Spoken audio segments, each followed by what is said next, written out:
जैसे हम लोग सैटरडे को हमारे यहाँ तो एक है कि हमारे बच्चे जो है, ये हमारे बेटे ने रूल बनाया कि आप बैठेंगे 2-3 घंटे, हमने साथ खाना भी खाना है, टीवी भी देखना है, फोन साइड पे रख देना है। अच्छा माशाल्लाह से ना जवेरिया के जो बच्चे हैं ना, ये दोनों बच्चे माँ बाप से ज्यादा समझदार हैं। हाँ वैसे अभी सऊद भी ये बता रहे हैं। हाँ वैसे सऊद ये तो समझदार है। हाँ वो लगते ही नहीं है हमारे बच्चे, हम तो बहुत डिस्को माँ बाप है। कितने मजे की बात है। तो मुझे लगता है कि हम जो लोग काम करते हैं वो ज्यादा अपने बच्चों को क्वालिटी टाइम देते हैं। हाँ वो एक मॉम गिल्ट, और औरतों में, बंदों में नहीं होता हाँ, ये। मुझे अभी भी मॉम गिल्ट, हाँ वो होता है। मुझे अभी भी वो होता है कि मैंने रिग्रेट होता है कि मैंने बच्चों को जन्नत को खासकर बचपन में बिल्कुल भी टाइम नहीं दिया। मतलब सारा दिन शूट करना, रात में लिखना। हाँ मैं और सऊद ये करते थे कि मैं और अपना सऊद जो है ट्रैक अलग अलग कर लेते थे। शुरू में तो नहीं हो सका, लेकिन उसमें ये होता था कि फिर वो जब वो घर पे होते थे तो मैं नहीं होती, जब मैं होती थी तो वो नहीं होते, इस तरह से होता था। लेकिन मुझे फिर भी ऐसा लगता है, लेकिन अल्लाह का शुक्र है कि मुझे इतनी अच्छी नैनी मिल गई जो अब तक सालों से हमारे साथ है, जोफी। तो मुझे उसने मेरे बच्चों को बहुत अच्छा मेरे पीछे संभाला। सब हाँ जो माएँ काम करती हैं, ठीक है ना, उनको एक बहुत अच्छी नैनी मिल जाए, ये तो मेरी दिल से दुआ है सबके लिए। और जब वो छोटे थे तो मेरी बहनें और अम्मी ने बहुत संभाला। हाँ हाँ मेरी भी वालदा याद थी। प्लस पॉइंट है ये, प्लस पॉइंट है अगर आप एक शहर में रहते हैं। हाँ। एक शहर में रहते हैं ना तो संभाल लेते हैं। मुझे पता है आपका काम आपके बच्चे देखते हैं वैसे फायजा? अब देखते हैं, पहले तो उनको पता ही नहीं था, कुछ इतना वो नहीं था, अब वो देखते हैं, दे एंजॉय इट, और मजाक भी बहुत उड़ता है। दे मोस्टली से कि ओ ये तो आप तो असली में भी यही कर रही होती है। जो घूरना होता है, डांटना होता है, तो वो अक्सर यही कहते हैं कि आप तो असली में भी यही कर रही होती है। और अक्सर वो प्रिडिक्ट भी कर रहे होते हैं, अब ये करेंगे, अब आप ऐसे देखेंगी इसे। और वो वाकई में होता है। So but they enjoy. मशवरा देते हैं आपको जब आप कोई रोल आप साइन करने जा रही होती है, जैसे अभी आपने अपने इस कैरेक्टर के लिए जो आपने स्पेसिफिकली हेयर, मैं तो कहती हूँ 25 तोपों की सलामी जो आपने अपना हेयर स्टाइल भी बनाया, तो बच्चों का इसमें कोई से थी?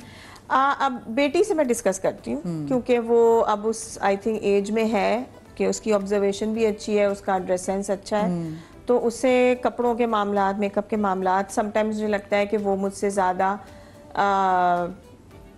अपडेटेड है, अपडेटेड एंड अपग्रेडेड वजह से ना। तो वो तो इसलिए अब मैं उससे बहुत सलाह मशवरा करती हूँ। बेटा जो है वो ही जस्ट एंजॉय इट। हाँ, आपको भी जन्नत फैशन स्टाइल करती नहीं, मेरी बेटी से भी कहती है कि वो आप जो आपकी एज है उसके हिसाब से स्टाइल करना चाहिए। नॉर्मल वो ये बात करती है कि जो आपकी एज है उसके हिसाब से आप वो करें तो आप ज़्यादा अच्छे लगेंगे। That's very interesting and that's very sensible। क्योंकि मेरी बेटी जो है उसका तो बस चले तो मैं बस डिस्को बॉल बन के पार्टी में हर अच्छा, मेरी बेटी कहती है बहुत फैंसी है। अच्छा नहीं, मेरी बेटी चाहती है मैं बस सितारों वाले कपड़े पहन के और ग्लिटर लगा के हर जगह पहुंच जाऊं। आप तो बहुत फैंसी हैं, आप पता नहीं कैसे, लेकिन आप बहुत अच्छी लगती हैं, लेकिन आप कैसे पहन लेती हैं? वो कह रहे हैं इनके घर में बुजुर्ग बच्चे। मुझे बताएं कि माशाल्लाह से दोनों की जो बेटियां हैं वो अब टीनेज में वो जा चुकी हैं, और टीनेज में कहा जाता है कि बेटियां माओं से ज़्यादा करीब हो जाती, गो के बड़ी वल्नरेबल एज होती है, बड़ी मुश्किल एज होती है। सो जवेरिया, ये एज टैकल करना वैसे कितना मुश्किल होता है? आपको लगता है कि आसान है? अब नहीं, मुझे लगता है कि मुश्किल है। मुश्किल इसलिए है कि जब बच्चा छोटा होता है ना तब आप किसी भी तरह उसको मोड़ लेते हैं अपने, लेकिन जब वो बड़ा होता है तो उसकी का सोशल सर्कल बढ़ने लगता है, तो दोस्त अहबाब ये वो, फिर उनका बहुत ज़्यादा सोहबत का जो असर होता है ना वो वाकई होता है बच्चों पे।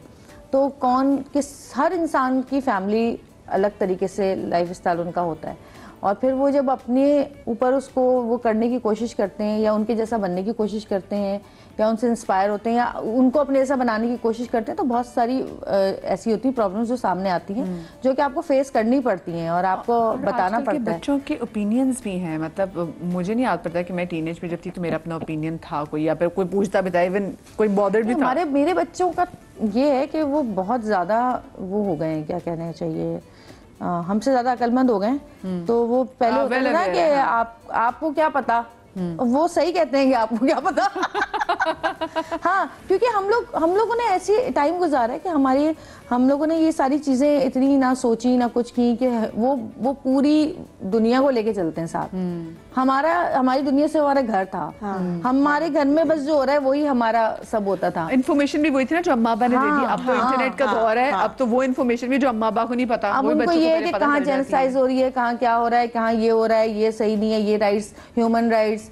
और जो हम लोग कुछ बोल देते हैं किसी को, जैसे मैंने कह दिया कि हाँ लॉ इसका मेकअप तो अच्छा, आप कैसे कह सकते हैं? बॉडी शेमिंग है, यार बोलना ही मुश्किल हो जाता है। अब ये निकला और वहाँ पकड़ा उन्होंने, मामा अच्छा भाई गलती हो गई, अच्छा भाई चुप हो गए। तो मतलब वो लगता है हमारे अम्मी अब्बू वो हैं। पहले वो अम्मा कहती थी कि मैं नहीं तेनू, तू नहीं मैंने जमिया, मैं तेनू जमिया, लेकिन अब चीजें चेंज हो गई हैं। आप बताएं कि आपके लिए ये कितना, आपको लगता है इट्स ये मुश्किल फेज है या फिर आसान फेज है आपके लिए? दोनों चीज़ें होती हैं, प्रोज एंड कॉन्स हर चीज़ में होते हैं। आई थिंक मैं चूँकि खुद बहुत ज़्यादा न्यूज़ देखने की और करंट अफेयर्स के बारे में खुद बहुत ज़्यादा शौक़ रखती हूँ, तो मैं बच्चों के साथ बैठ के डिस्कस करती हूँ और अखबार पढ़ना ये वो, तो हम बैठ के ये चीज़ें बहुत डिस्कस करते हैं और न्यूज़ भी देखते हैं, तो हम ये चीज़ें बहुत डिस्कस कर रहे होते हैं। तो ऐसे में फिर वो आपके ओपिनियन और उनके ओपिनियन, आई थिंक मुझे लगता है कि हम एक पेज पे आ जाते हैं। हाँ, तो एंजॉय करते हैं। अच्छा वैसे बताएं, दोनों आप लोग पीटीवी से आप लोगों ने करियर का स्टार्ट किया, that was a different time when you guys were very young and you, आप लोगों के अपने काम की वर्क एथिक्स जो है वो थोड़ा एटीट्यूड भी थोड़ा सा डिफरेंट होता था, मतलब किसी बड़े ने डांट दिया, किसी ने डांट दी तो आप लोग सुन भी लेते थे। अब जो आज का टाइम है, क्योंकि आप लोग आज के टाइम में भी दे आर वेरी मच थे अपने, तो क्या लगता है कि जो आज की नौजवान नस्ल है, क्या एग्जैक्टली उनके वर्क एथिक्स भी वही थे जो आप लोगों के थे, मैनरिज्म वही हैं जो आप लोगों के थे? मुझे ऐसा लगता है जैसे हर जो भी डेजिग्नेशन होता है ना इंसान का, उसकी एक रिस्पेक्ट होती है। अगर मुझसे छोटी एज का भी डायरेक्टर मेरे सामने है तो उसकी एक रिस्पेक्ट है, ठीक है। और अगर मैं ये समझती हूँ कि आज के दौर में आई थिंक बहुत ज़्यादा काम हो रहा है और बहुत ज़्यादा आर्टिस्टों को बहुत पैम्पर करके रखा जाता है। बीच में एक टाइम ऐसा आया था कि थोड़ी सी बदतमीज़ी होने लगी थी कि सीनियर की रिस्पेक्ट नहीं हो रही थी, और कहीं कहीं होता है, मैं क्यों कहूँ, उस ज़माने में भी होता था, अभी भी होता है, क्योंकि हर तरह के लोग होते हैं ना। लेकिन मुझे ऐसा लगता है कि अब आर्टिस्ट जो हैं वो बहुत ज़्यादा माशाल्लाह काम कर रहे हैं, नए नए लड़के जो हैं वो डायरेक्टर बन गए हैं और अच्छा यंग यूथ आ रही है। तो थोड़ा सा उनको पुराने जो आर्टिस्ट हैं ना हमारे, हमसे भी सीनियर जो हैं, उनका थोड़ा सा बस ख्याल करना चाहिए कि वो अगर आप उनको ले रहे हैं तो ये इस टाइम में भी वो लोग इस एज में भी काम कर रहे हैं, ये बड़ी बात है कि अगर वो 60 से ऊपर हैं और काम कर रहे हैं तो आपको थोड़ा सा उनका ख्याल रखना चाहिए कि जी 10 से 10 हम जैसे लोग थक जाते हैं इतना लंबा काम करके, तो थोड़ा सा उनका ख्याल करना चाहिए कि आप उनको थोड़ा रेस्ट दे के काम करें या थोड़ा लेट बुलाएं। अदाकारा जो बदर करना चाहिए वो भी इसीलिए पीछे हो गई। आई नो, हाँ, ये बहुत बड़ा फैक्टर है। फायसा आपको क्या लगता है?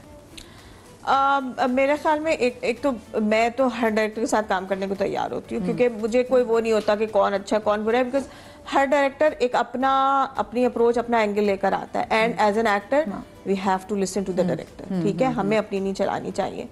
तो मैं तो एंजॉय करती हूँ और मैं बस अपना दिमाग नहीं चलाती, I am quite thick in that sense के उसने जो कहा मैंने उसे करके दे दिया और फिर उससे पूछा तुम खुश हो, वो कहता है हाँ मैं खुश हूँ, and then I am good, let's do another scene. मैं वो उसमें नहीं घुसती, एक दफा और कर ले, नहीं ये यहाँ से ले लो शॉट या ये लेंस लगा लो, this is a crime I think, and I have seen some actors doing it with the director and I don't like it at all.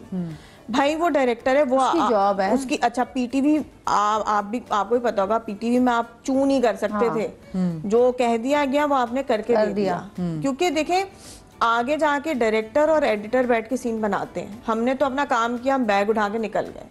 सो उनको उनका काम करने देना चाहिए, हमारा जो काम होता है हमें वो करना चाहिए। अच्छा, ऑल्सो जो यंग एक्टर्स हैं, आप उनको देख के आपको क्या लगता है कि मैनरिज्म में आपको लगता है कि मैच करते हैं? आपको लगता है कि नहीं, आज तो सोशल मीडिया का वैसे भी दौर है, अब तो पहले आप लोग पीटीवी में आते थे, आप लोग एक ड्रामा आता था और आप पूरे अगले दिन पूरे पाकिस्तान में स्टार होते थे, लेकिन अब चाहे ड्रामा आए ना आए, आपकी सोशल मीडिया की जो फॉलोइंग है ना वो भी बड़ा मैटर कर रही होती ना, उससे भी लोगों के हल्के बहुत फुल्के दिमाग खराब हो जाते हैं।